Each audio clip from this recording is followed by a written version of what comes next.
Yo, what's up everyone? My name is Fluke the Husky. Welcome to my channel. This video I kind of want to do something that's a little bit more chill, but something that I have wanted to do for a while. Wow, I look naked without my crown. But look, I can do this now. So this week I wanted to do something a little bit more special. I kind of want to do some more personal content on this channel versus just like looking at memes and reacting to them. For YouTube, you should really invest in the creator, right? I just kind of wanted to tell you guys a little story about my past, about who I am, because I feel like I've gotten this far in YouTube and people have no clue who I am other than that one story where I came out to my parents, which you should watch before this video because this is actually building on top of that. This is going to be a story about my life in the Air Force. It was a decision that I was very skeptical about because I'm a creator, right? And joining the Air Force is something that, I don't know, it just doesn't really mix with the kind of personality that I have, you know? I want to be independent, do my own thing, yet I was in the Air Force. Like, what is that? So I feel like it would be interesting if you guys, if I told you guys a little bit about that side of my life. So I joined the Air Force after high school. I took a gap year after high school to decide like what I wanted to do. I was obsessed with art at the time. I wanted to draw, I wanted to make furry art. I wanted to be like a big time furry artist that would like draw commissions and animations and stuff and you know, get big in that field. So I went to my parents and I was like, hey, I want to go to this art school. I'm really excited and I'm passionate and I think I can do it. And my parents are very rational, right? And they're like, hey, we appreciate you wanting to go into art school, but art school is really expensive. I can't remember what the prices were, but it was like insane through the roof. I was gonna have student debt for like 10 years afterwards. And I was like, do I really want to choose this life for my passions? Or do I want to think about it a little harder? And as passionate as I was about art, I'm not sure I wanted to go into $120,000 of debt for that. So I was kind of like at a crossroads in my life. I was like, do I really want to do this? Do I really want to do art? Maybe not. Maybe I should keep it as a hobby. So I was kind of clueless after high school. I was like, I didn't really know who to turn to except my dad. I just asked my dad. I was like, hey, what would you do if you were in my place? I love being creative, and I know that you appreciate me for being creative. What should I do? And he thought about it for a little bit, but then kind of like without hesitation, he was like, well, you could join the military. And I was like, no, it's not gonna happen. I'm not joining the military. I do not have the kind of personality for that. Stop. I shut him down really quick, and then we didn't talk about it. A month passed, right? And I still haven't figured out what I want to do for the rest of my life. Kind of a big decision. And then I thought long and hard about it, and I was like, well, I'm young, I'm portable. I don't really have any like belongings or people that I'm holding on to. I'm not married, I don't have kids. I can travel the world and not really be worried about leaving things behind. And I'm also very adventurous, like I love seeing the world. So I was like, all right, I guess I'll join. So I decided on it. At first I wanted to join the Marines, which I'm very glad that my dad convinced me out of. Nothing against you Marines, I'm just, you know, Air Force life is a little bit more chill. But my dad convinced me otherwise and I joined the Air Force. And that was a lot. I just want to say, that was a lot. But it was a good a lot. So I go to the recruiter's office and I tell him what I want to do. I was really into computers or like art and stuff. So I was like, oh, I want to be like a photojournalist or I want to be like a programmer at least. And he was like, all right, good luck. We'll put you in the list because they're usually full on jobs that are high demand. And I was like, all right, that's fine. You know, this is a job that I'm going to be doing for the next 4 to 6 years. I'll wait. 6 months pass, right? And I am impatient. I've been living with my parents. I don't really have a goal in life, and I've just been drawing like crazy. And I'm just like, this is not cool. Just get me in the Air Force. At this point, I don't care what job that I get, as long as it's not security forces, because that was a job that I didn't want to do, because I've heard a lot of stories. So after 6 months, I go to the recruiter, and I'm like, hey, you know what? Just give me the next open job that you have that isn't security forces. And he's like, all right, well, I can put you in this position called open mechanical. Open mechanical deals with like repairing aircraft and whatnot. And I was like, I don't really want to repair aircraft, but you know, at this point, I just honestly don't care. Once I signed up for open mechanical, I was immediately sent to basic training. I remember kissing my parents goodbye. I was all teary-eyed and sad. This was about 7 years ago or so. so I don't remember everything about basic training. Maybe I can make another video about it if you guys really want, but all I remember is they put me in charge of cleaning the bathrooms. The bathrooms, for some reason, are called latrines. So logically, the word for the bathroom cleaner is called the latrine queen. What an interesting coincidence. I'm the latrine queen for my flight. At first it was really difficult, but of course, after a month or so, it got a lot better. Made a lot of good friends. Once basic training was finished, I felt so much more, I don't know, fulfilled, I guess. I remember going in expecting it to be so incredibly difficult and wondering if I'm even gonna make it all the way to the end. And then once I actually did make it to the end, I remember once I was handed that airman's coin, I was just like, oh, I can accomplish anything now, you know? It really gave me a backbone. Yeah, basic training was pretty intense, but I'm sure it's not as intense as some other people's stories who are gonna rant on about it in the comments below. But I had my experience, and I'm glad that I went through it. So this whole time during basic training, I'm like, all right, what job did I get? I'm still open mechanical in basic training, so I don't know what job I had. The thing about open mechanical is they decide your job in the middle of basic training. So every single day, I'm like wondering what job I'm gonna get. And finally, after like a month or so of basic training, they tell me what my job is going to be. And well, let's just say it's not really a job that I wanted. I filled out a top 10 list of jobs that I wanted to do in the mechanical categories, right? There was like F-15 repairman, there was a crew chief, there was an equipment operator, and they decided to put me on my number 9 of all 10 choices that I had. They skipped all the other choices because I'm guessing they were all full, and they put me on my number 9 that I picked, and that was construction worker. I don't know why I put construction worker on that list. And I remember getting the news and I was like, what?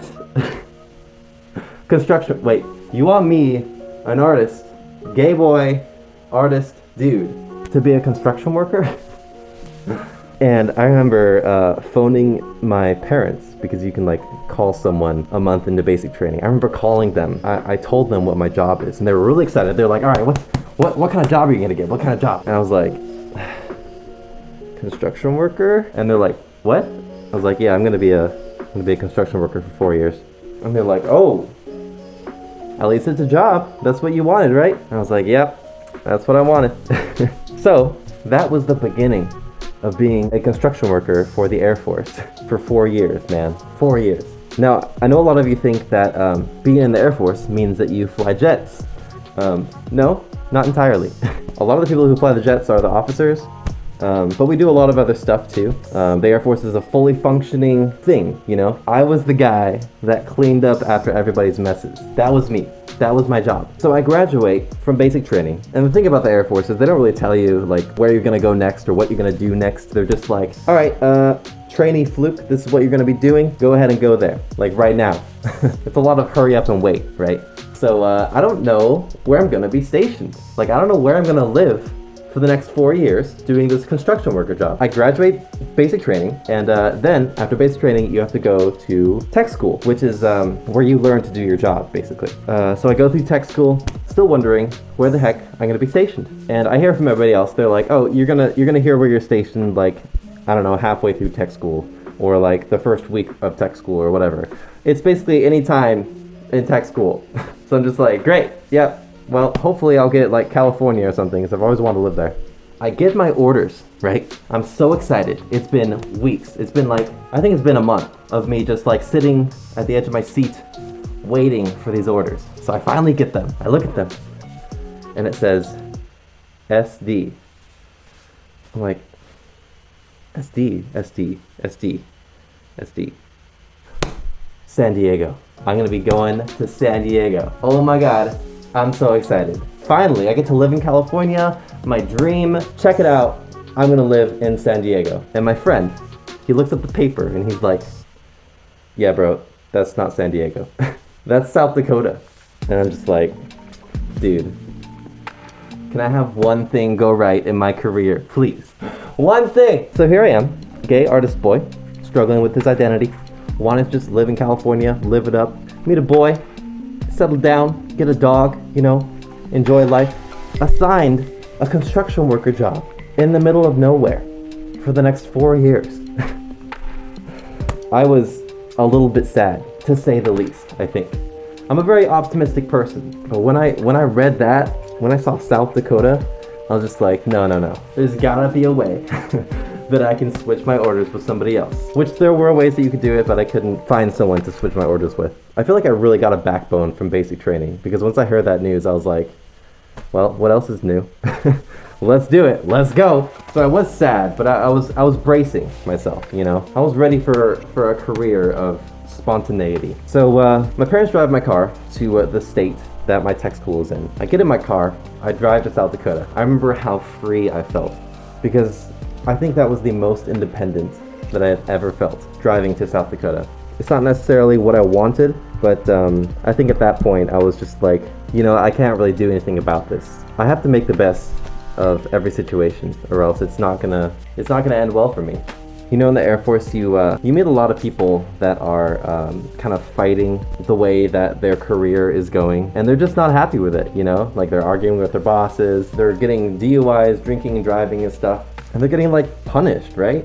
They're getting punished by the higher-ups. Their rank's getting lowered. They end up maybe, I don't know, staying longer in the Air Force just because of it. And they're just trying so hard to get out, when clearly they signed a contract saying that you have to stay in for 4 years, 4 to 6 years. And I didn't want to be that kind of person. I'm the kind of person that wants to finish what they started, you know, regardless of how crappy it is. I think that's kind of a valuable lesson that I learned from being in the military in general. If you're faced with a hard time in life, you shouldn't just lay down and quit, or like tug on the leash and cry. Oh God, why did I make that reference? No, you should definitely try to at least see until the end. And that's what I did throughout my entire career. It was really difficult for me because I was still struggling with my identity. I wanted to find someone who I could share my story with, being a furry and being gay. But it was so difficult to find someone out there in South Dakota. So I served my 4 years in the Air Force, and I got out. I finished my service, and I knew exactly what I wanted to do after that. I wanted to move to California. I wanted to go to school for something engineering related. I wanted to find a boyfriend. I wanted to thrive in California. And I wanted to continue being a creator and being who I wanted to be unapologetically. I was tired of being afraid of what people thought of me. I was tired of saying sorry for everything that I did. And I was tired of just not having a backbone. And I feel like joining the Air Force and going through all these crazy experiences where, you know, you're dealing with all these people who don't accept you for who you are, living in a place that I didn't want to be, doing a job that I didn't want to do, and powering through it all, that's kind of made me the stronger person that I am today. And that's something that I wouldn't give up for anything. Would I want to extend my time in the Air Force? Hell no. I did my time, you know, I'm glad that I did it, but I'm done with it, you know. I'm ready to move on to the next chapter of my life, and I'm charging forward at full speed. I know exactly what I want, and I'm not afraid of change now. I think joining the Air Force was the best decision that I have made in my life, other than meeting Tyrux. And if any of you are on the fence on whether or not you should join the military or not, I will have to say it's a very difficult decision, because you're literally giving your life up to the military. But they'll take care of you, man. They'll pay for your living, they'll pay for your food, they'll tell you what to do, what to wear, you know, where to go.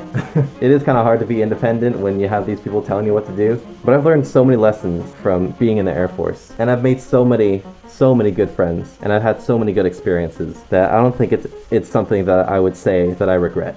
Air Force life was incredibly spontaneous. I did a lot of things. I did honor guard, and I traveled all over the states, folding the flag for people's funerals. I flied overseas doing training for my work. I got to experience what life was like on different continents, and have all these different experiences that I would have never had if I had not joined. And ultimately, I wouldn't trade my time in the Air Force for anything, regardless of where I was stationed or what I was doing. And ultimately, I think it was an important chapter in my life.